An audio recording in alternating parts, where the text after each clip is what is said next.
Welcome everyone.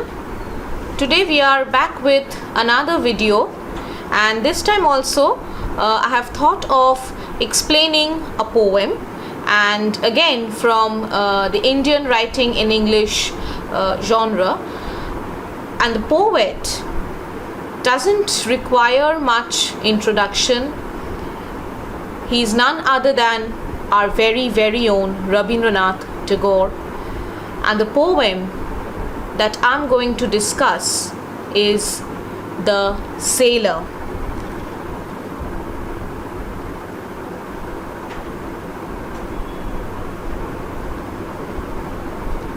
The Sailor by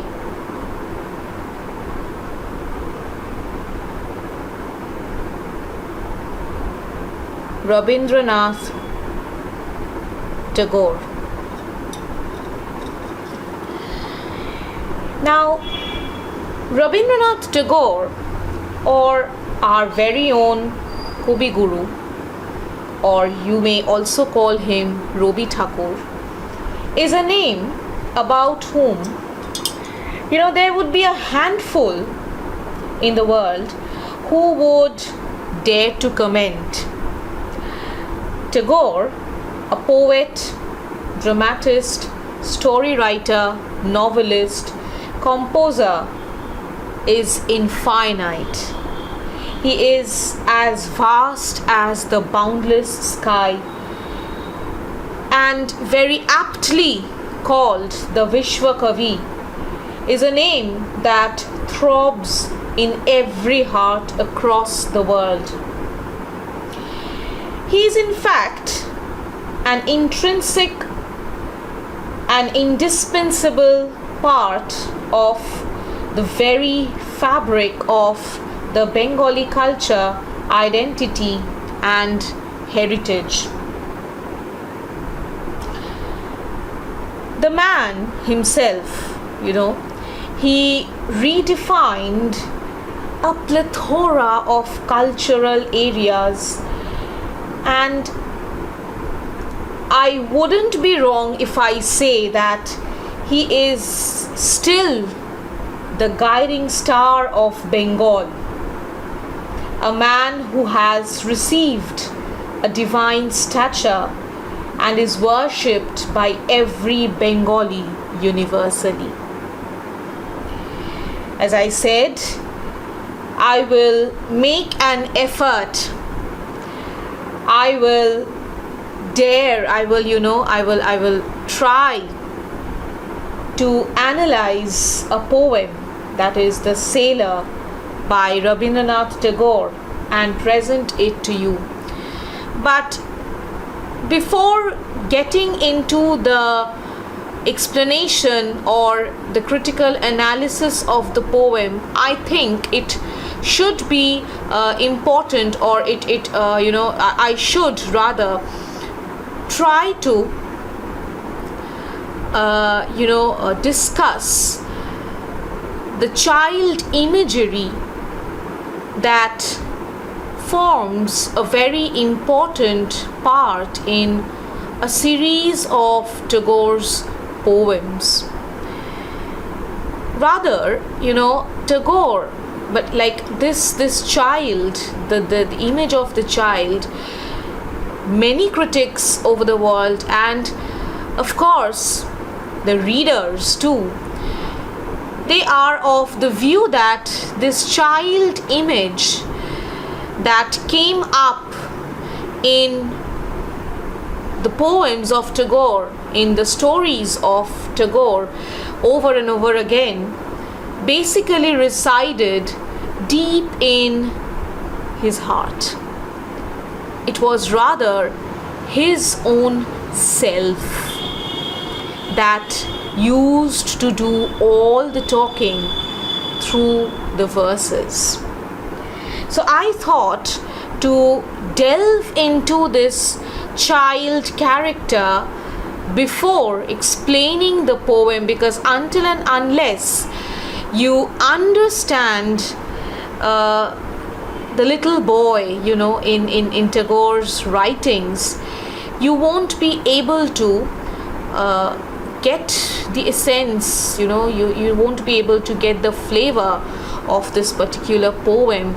You won't be able to get the message of this particular poem. Rather, you won't be able to visualize, you won't be able to think with the child in the poem. And until and unless you think along with the child, you identify yourself with the character of the poem, you can't enjoy the poem at all. Okay, so in this video I will try to sketch, I would try to analyze the child character in the poem first, and in the next video I will take up the poem for you. Okay, all right. So before I say anything, because this child image has a little background in Tagore's mind. Okay, like how did we don't know, we are not for sure about anything from all writings that readers have read all these years. It can be known, it can be understood that Rabindranath Tagore, though he deeply criticized the British and ignited up the people of Bengal against the white masters through his verses and songs, he never forgot to praise their certain aspects, So Tagore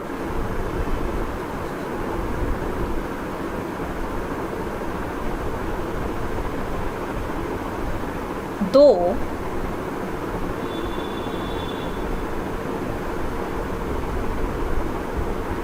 ignited up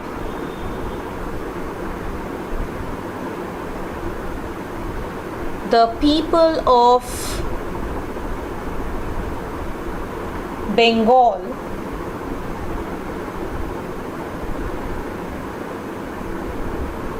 against the British through his creations,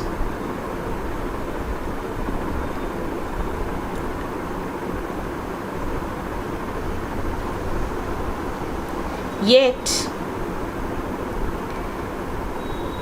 he never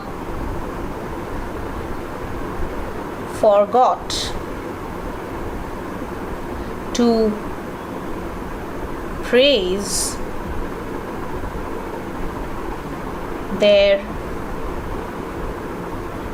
certain aspects. And this is where probably lies the root of the root of this childhood, the root of the child image in Tagore's writings, because Tagore tried to draw influence from the English writers, especially the romantic writers, okay, especially the poets who belonged to the romantic era, that is Wordsworth, Keats, Shelley. So he tried to draw an influence from these writers, and Tagore's attitude to childhood is certainly similar to the adulation of the child as was perceived by the romantic poets of England. Okay, Tagore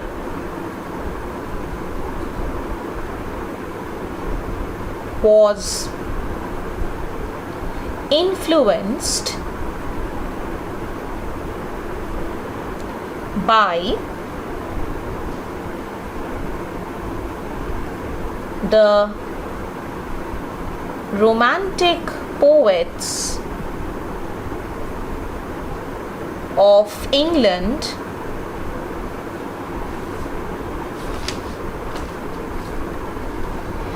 and his attitude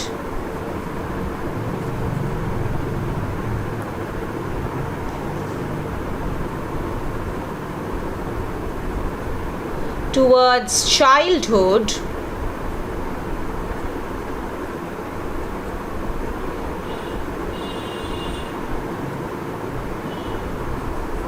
is certainly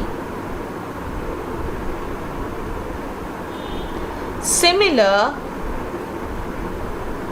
to the adulation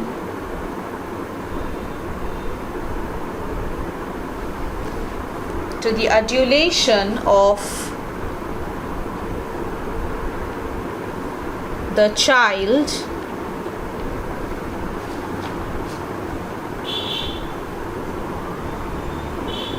perceived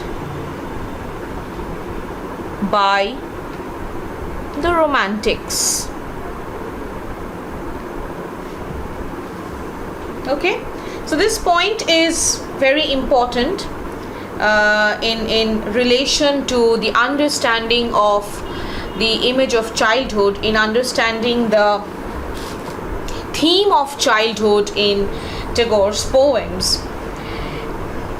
The child imagery forms a pivot in a series of poems and short stories by him, where I felt he praises both the purity of the child as well as the platonic essence of childhood.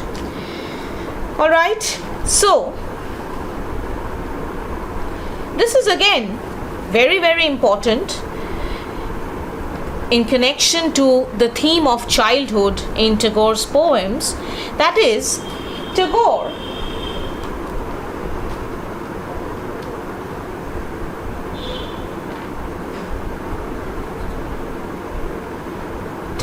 Child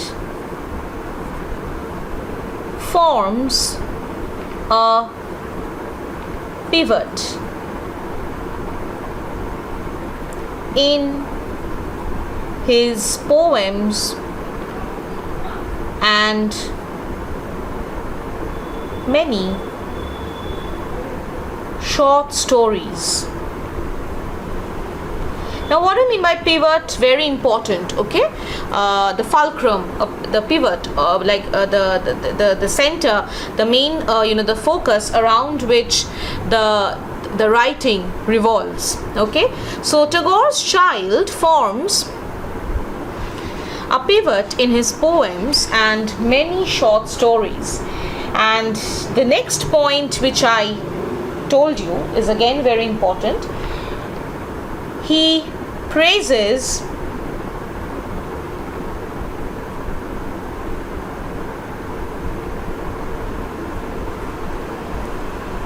both the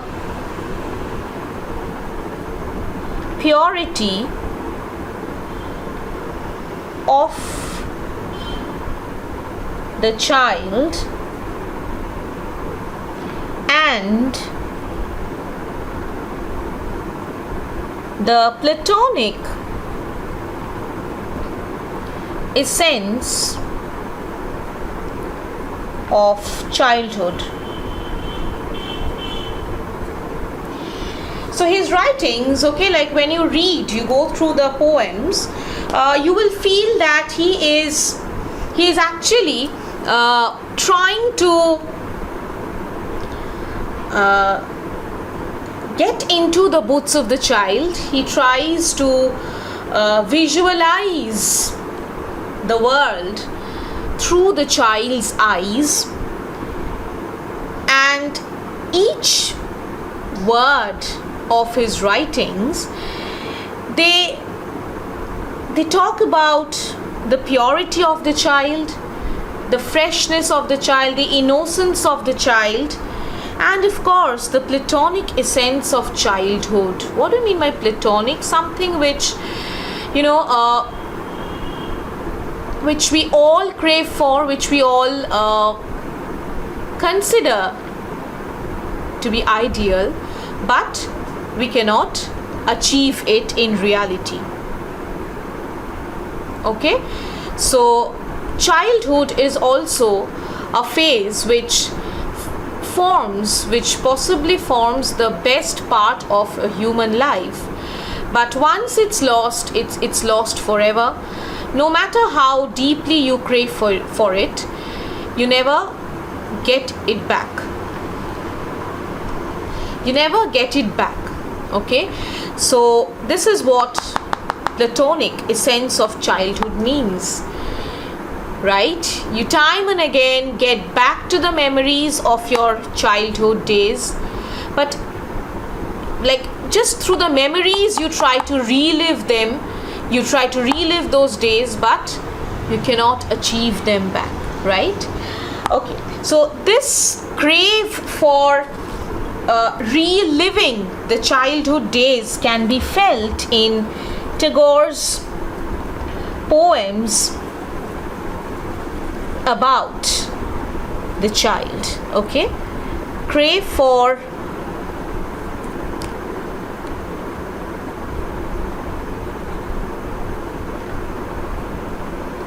getting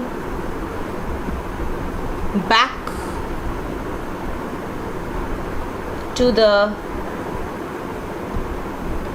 childhood days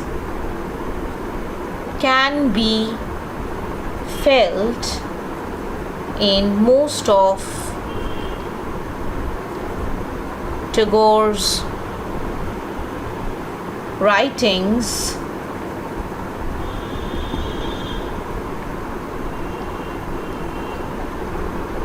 Involving the child imagery. Am I clear? Okay, now if you try to analyze this child image, you would understand, or you would realize that Tagore has always projected the child as an emblem of exploration. The child is always desirous to go to unknown lands, to do things which haven't been done by anyone in the world before.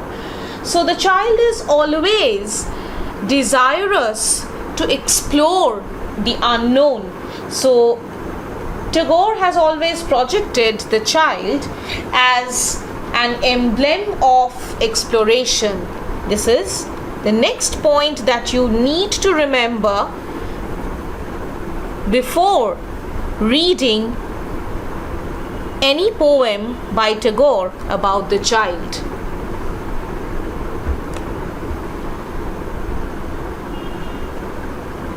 Tagore has always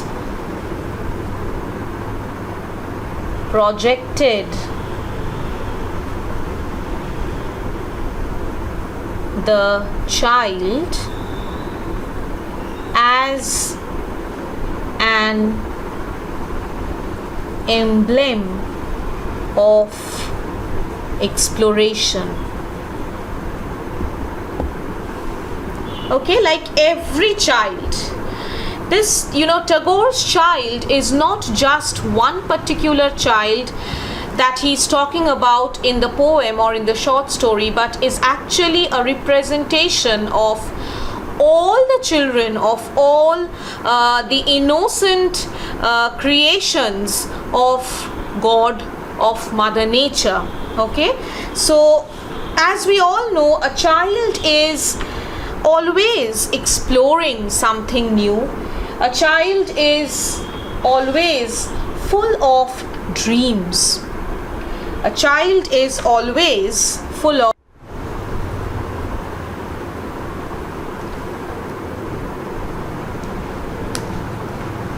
Okay, a child rather resides in a world that has been created by his own imaginations, right?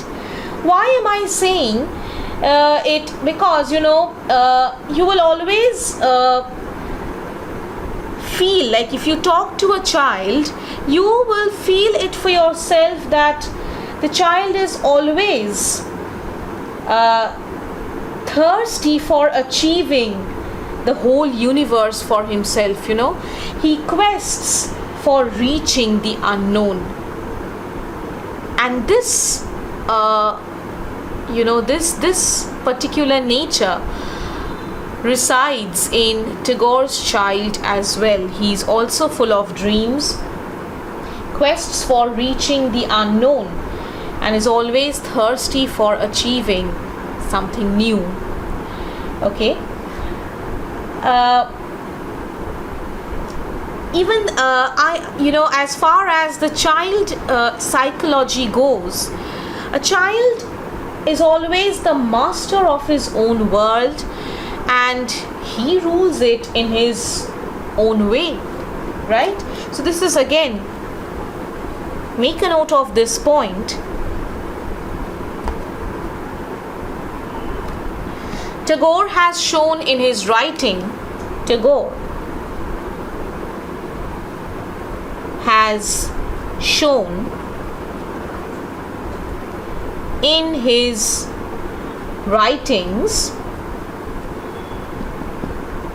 that a child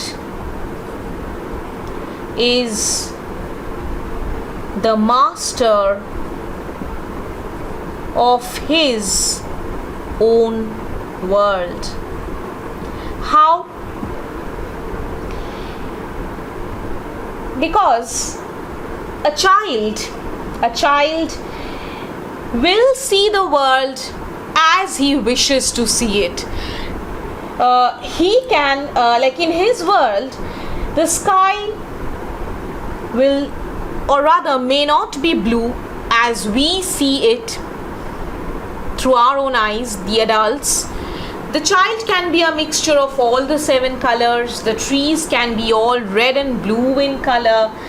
The trees will be able to talk, walk, sing, laugh, and cry as well. Tagore has tried to show that a child is boundless. He is immense, always brimming with imagination and creation. Tagore's child is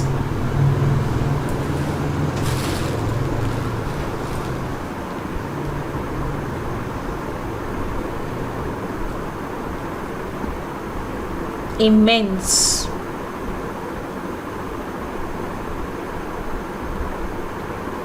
Brimming with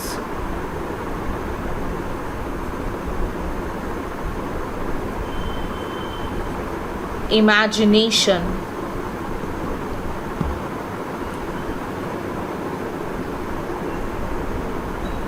Okay,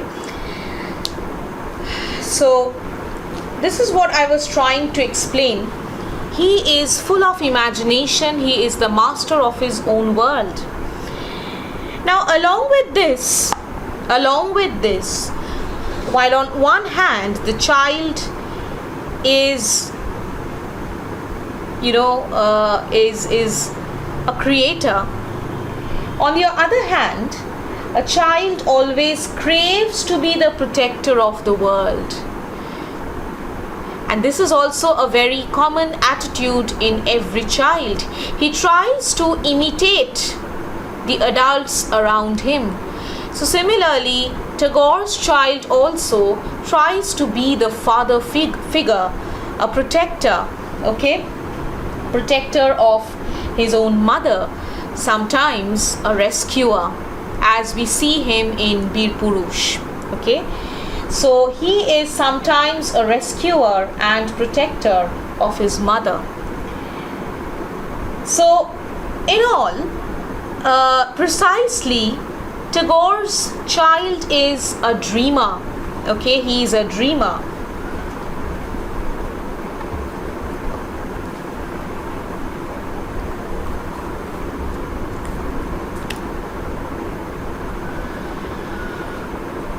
Tagore's child is a dreamer,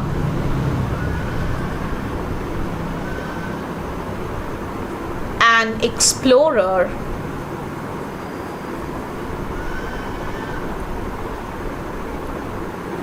a creator,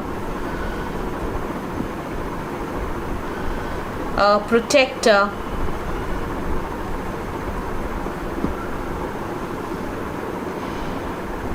and of course he is one who is the ruler of his own world of imagination.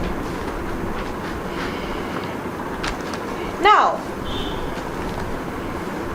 to talk about the child, we must also make a note of another feature, that is, Tagore has taught us that children are innocent. This is very, very important. That is why maybe that is the reason why they are children. Okay, they are as beautiful as flowers, as beautiful as Mother Nature. They are innocent of the worldly affairs.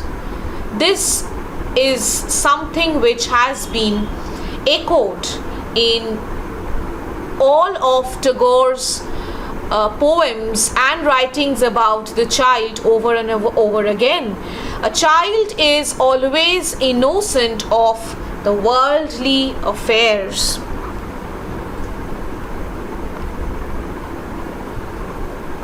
So what has Tagore tried to teach us? Tagore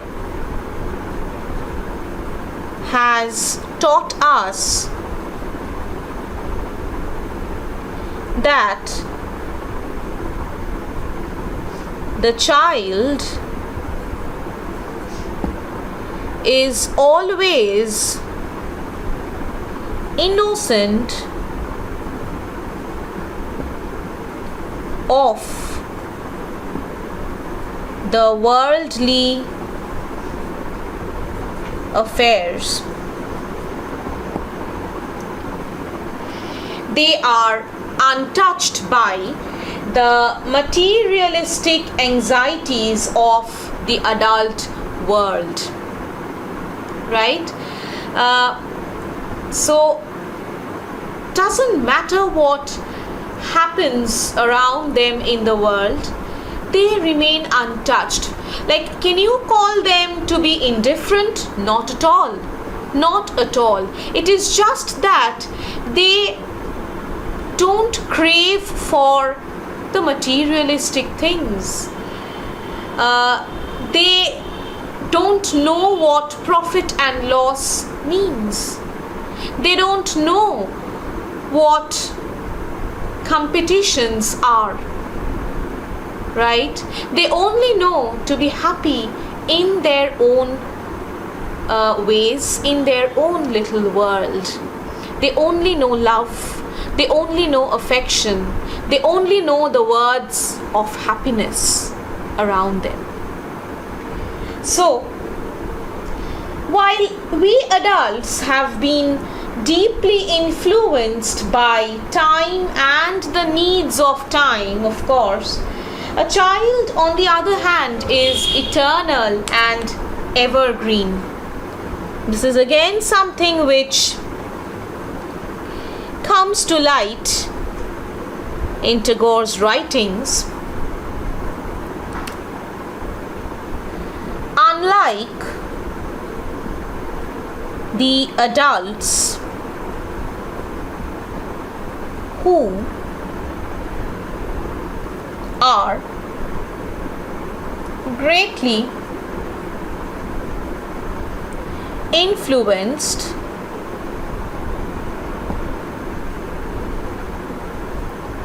by the passage of time, A child, on the other hand, is eternal and evergreen. Because this is again something which you need to understand, because a child, according to Tagore's perception, doesn't always need to be a little human being, okay, who can't talk who can't talk in a mature way, who has not learnt up of the rules of the world. A child can be anyone. A child resides in your own self. It's the heart, the soul that ages. Not, the body definitely ages, but basically it's the soul that ages. Now, if you are a child from within, you will be innocent forever.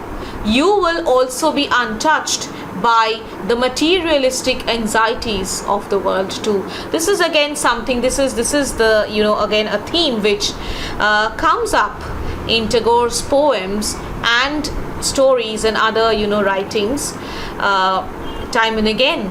So a child is always eternal and evergreen.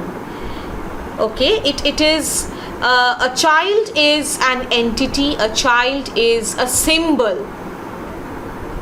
It is not just a physical human being, it is rather a symbol that remains the same forever. The features, the nature of a child remains the same for all children and for every adult who feels like a child from within, and this remains the same through generations. Okay, so this is again something which Tagore has told us. He remains, a child always remains as fresh and new as the morning star, or rather the sun. Okay, the morning sun, the morning star, the morning sun. A child is nature's creation, while adults are molded by the products of their own doings. Now, every adult, now you will say that how can this be possible? Yes, this is possible. How? See, every adult is born as a child. So a child, when he is born, he is a nature's creation. But with time, when he grows up, he gets influenced by his own experiences, which turns him into an adult. You're not born as an adult. You turn into an adult. So that is why I told this. I feel that a child is nature's own creation, and adults are molded by their own doings. They are the products of their own doings. Adults are, satisfied with what the society presents them with, right? But a child, on the other hand, is always keen to run after their dreams.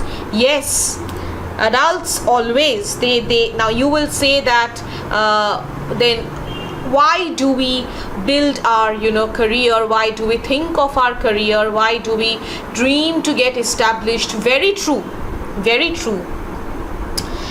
Now these dreams are what now along with these dreams, there is definitely some materialistic desire within us, which you will have to agree don't reside in a child's heart. The materialistic desires, they don't reside in a child's heart. Their dreams are larger than life. Their dreams are larger than life. They quest to achieve what is unseen. Children quest to achieve the unseen, explore the unknown, right? And this is how Tagore's child is in his poems.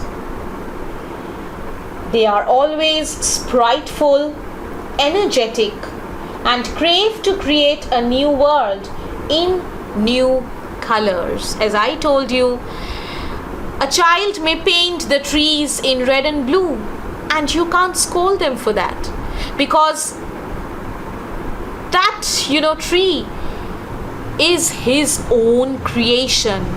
He sees the world like that. He's the master of his own world. He has created a world for himself. He is a creator. Okay? So he craves to create a new world in new colors. They are swift.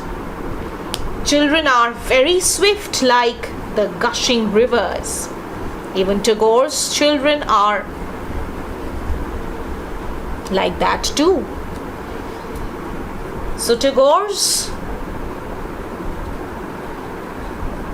child is swift as the gushing rivers, while adults are calm and stagnant. While adults are stagnant. And this is the contrast. This contrast has been beautifully shown by Tagore in the poem The Sailor. Okay, this particular contrast, the difference between a child's mind and an adult's mind, has been beautifully shown. The contrast between the child and an adult has been beautifully shown by Tagore in The Sailor. Now, how? Through the images of, through Madhu, the boatman,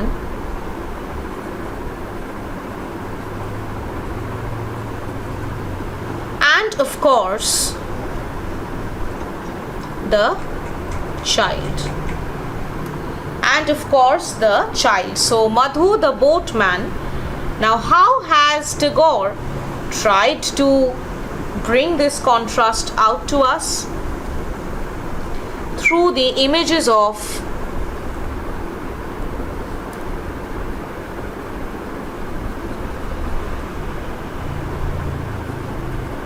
Madhu, the boatman, and the speaker of the poem, who is perceived to be a child.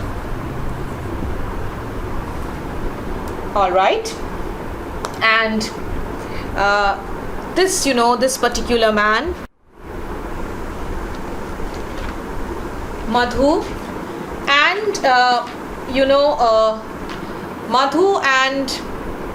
Madhu and the speaker, the child, what Tagore has shown is rather he has shown the way these two entities, Madhu and the child, rather an adult and the child, perceive the drift of life in their own individual ways in this poem. Now how? For that we need to read the poem, which we are going to do in the next video. Till then, you please watch the video and try to get the essence of the message of the poem, which I'm going to teach you in the next video. If you have any doubt or query, please write in the comment section, and if you like the video, don't forget to click the like button and of course the bell icon for further notifications. And those of you who are new, don't forget to subscribe to our channel for more and more interesting lessons on English. Thank you.